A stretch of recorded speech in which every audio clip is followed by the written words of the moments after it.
Hoje nós vamos voltar ao início do século XIX e pela primeira vez neste canal vamos para a Islândia. Agnes Magnusdóttir nasceu na Islândia em 27 de outubro de 1795. Os pais dela eram fazendeiros solteiros e, ainda jovem, o pai a abandonou junto com a mãe. Quando Agnes chegou aos 6 anos de idade, ela já havia sido acolhida por um casal de arrendatários que morava em outra vila no norte do país. Na época, a Islândia era território dinamarquês há séculos. Esse arranjo de governança significava que o monarca dinamarquês tinha autoridade significativa sobre os assuntos islandeses. Isso envolvia questões políticas e econômicas. Funcionários dinamarqueses supervisionavam a administração da ilha e a coroa dinamarquesa influenciava as políticas e procedimentos. Em 1820, quando Agnes tinha 25 anos, o país enfrentava desafios significativos, especialmente para seus residentes menos privilegiados. A maioria da população atuava na agricultura e pesca, essenciais para a economia. Um grande problema para aqueles que eram economicamente desfavorecidos era a dificuldade da agricultura. Muitos islandeses viviam da agricultura, tentando sobreviver num ambiente natural desafiador. A geografia única do país, incluindo seus climas rigorosos e a frequente atividade vulcânica, tornava que a agricultura incerta e precária. A perda de colheitas por clima frio ou erupções vulcânicas era comum e frequentemente causava escassez de alimentos, afetando mais os pobres. Para quem já vivia na pobreza, esses contratempos eram ainda mais devastadores. Além disso, havia o isolamento da Islândia. A localização remota da ilha limitava seu contato com o mundo exterior. Isso dificultava o acesso dos mais pobres a recursos essenciais que poderiam melhorar suas vidas, e o país permanecia em grande parte desconectado das rápidas mudanças e do progresso que ocorriam no continente europeu. Faltava diversificação econômica. Isso mostrava que os pobres quase não tinham como melhorar financeiramente. Eles frequentemente ficavam presos em um ciclo de pobreza, com pouca esperança de escapar, especialmente porque a economia era baseada principalmente na agricultura e na pesca, com poucas iniciativas industriais ou comerciais dignas de nota. Muitas pessoas viviam em casas de turfa que, embora oferecessem algum isolamento contra o clima rigoroso, eram apertadas e a higiene era rudimentar, o que contribuía para a propagação de doenças, especialmente na capital, Reykjavik, que é a área mais densamente povoada. A escassez de acesso à educação perpetuava o ciclo vicioso da pobreza, já que as pessoas tinham menos oportunidades de adquirir as habilidades e conhecimentos essenciais necessários para melhorar as perspectivas de trabalho e ter uma chance de escapar das garras da pobreza. Nessa hierarquia socioeconômica, uma pequena classe de elite detinha toda a riqueza e o poder, dificultando que os pobres melhorassem sua posição social e econômica. Muitos dependiam da boa vontade dos donos de terras para obter trabalho e apoio, tornando-os vulneráveis à exploração. Agnes cresceu em tempos de dificuldades econômicas. Embora haja poucas informações registradas sobre seus primeiros anos, podemos presumir que sua infância foi marcada por muito trabalho e pobreza, experiências comuns para muitas pessoas de sua época. No entanto, a vida de Agnes tomou um rumo significativo quando ela conheceu Nathan Ketilsson. Ele era proprietário de terras e um fazendeiro próspero, o que o tornava relativamente rico em comparação com a maioria da população. O que atraiu Agnes para Nathan não foi apenas sua posição social, mas também suas habilidades diversas. Além de suas atividades agrícolas, ele afirmava ser um médico autodidata e herbalista. Apesar de Agnes trabalhar com tarefas domésticas, Nathan estimulava seu desenvolvimento intelectual. Ele falava do continente europeu, das grandes cidades com charme romântico, ruas de paralelepípedos e bulevares elegantes. Ele pintava um quadro que estava muito distante das lutas diárias da pobreza e do trabalho árduo que haviam caracterizado seus primeiros anos. Através dele, ela percebeu que havia a possibilidade de encontrar uma vida melhor para si mesma. Logo surgiram rumores de que Nathan e Agnes tinham iniciado um envolvimento romântico. Embora muitas pessoas achassem isso estranho, pois sabiam que Nathan estava, na verdade, apaixonado por outra mulher, uma poetisa local muito conhecida chamada Skúpt Rosa. Rosa era casada, o que indicava que seu relacionamento com Nathan poderia ser complicado, já que não era algo abertamente simples. Também não era segredo. Na verdade, a comunidade local sabia disso e estava ciente de que Nathan era o pai de 2 dos filhos de Rosa. Esse relacionamento romântico complexo e entrelaçado adicionava um elemento de intriga e fofoca à vida daqueles que moravam por perto. Para aumentar ainda mais a complexidade, havia rumores de que Nathan também mantinha um relacionamento com outra de suas empregadas, uma jovem de 17 anos chamada Sigríður Guðmundsdóttir. Em 14 de março de 1828, Agnes correu à fazenda Skapakot para relatar um incêndio na casa onde trabalhava. Ela gritou que havia 2 pessoas presas e que o prédio queimava rápido.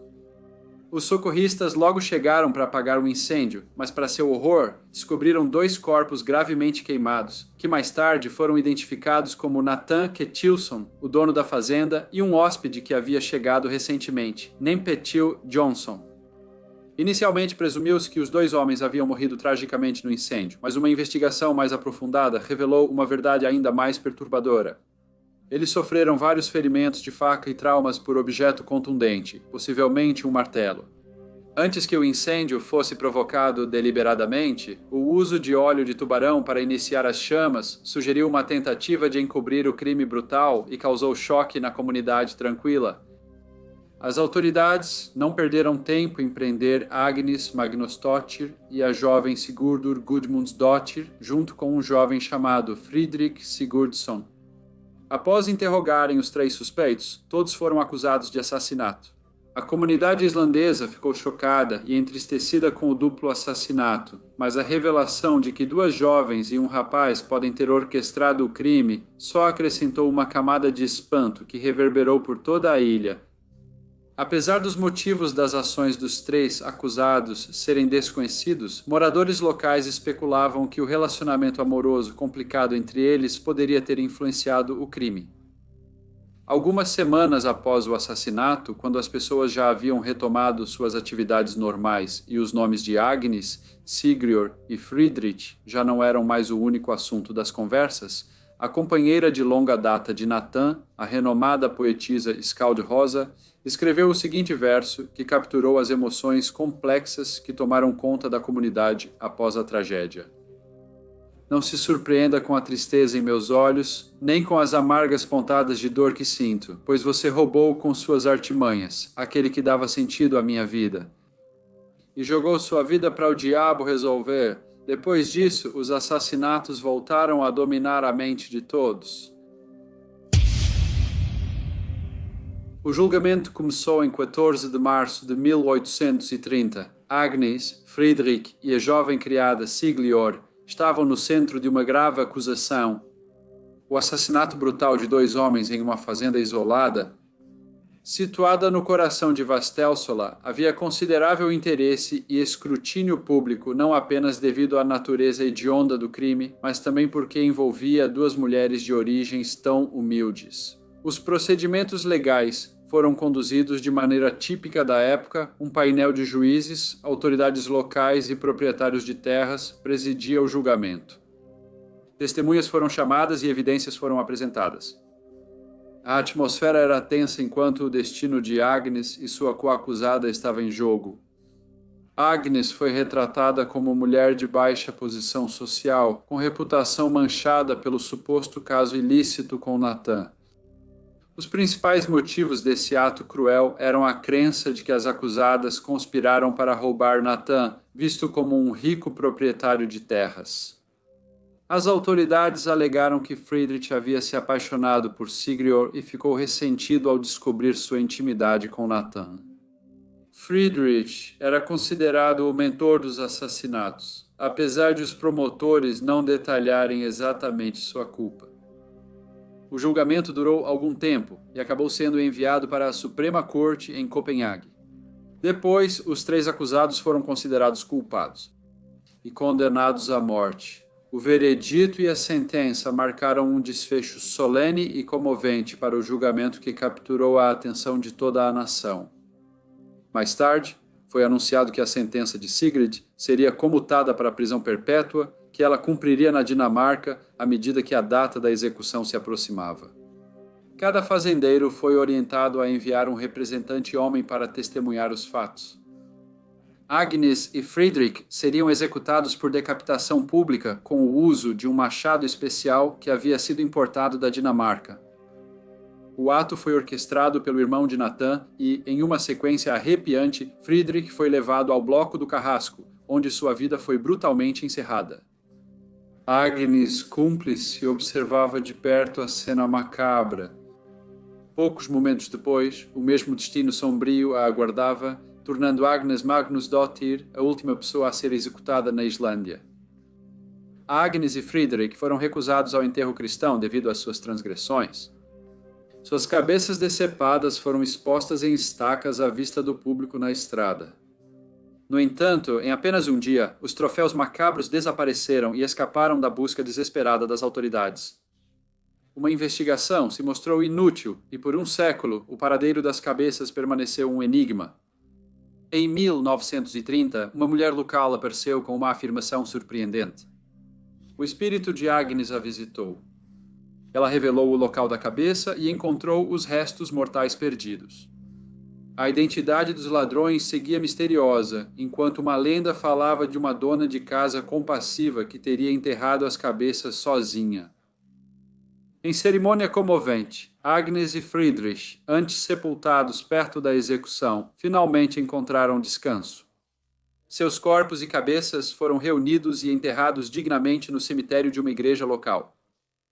A história de Agnes Magnusdóttir e do terrível duplo assassinato se tornou uma lenda, graças a inúmeros livros e documentários que relatam as ações impiedosas de uma mulher de 33 anos que muitos consideravam malévola e um verdadeiro monstro. Nos primeiros dias de setembro, um tribunal improvisado foi montado dentro do centro comunitário, em uma vila situada perto do local onde as duas almas infelizes encontraram seus destinos trágicos.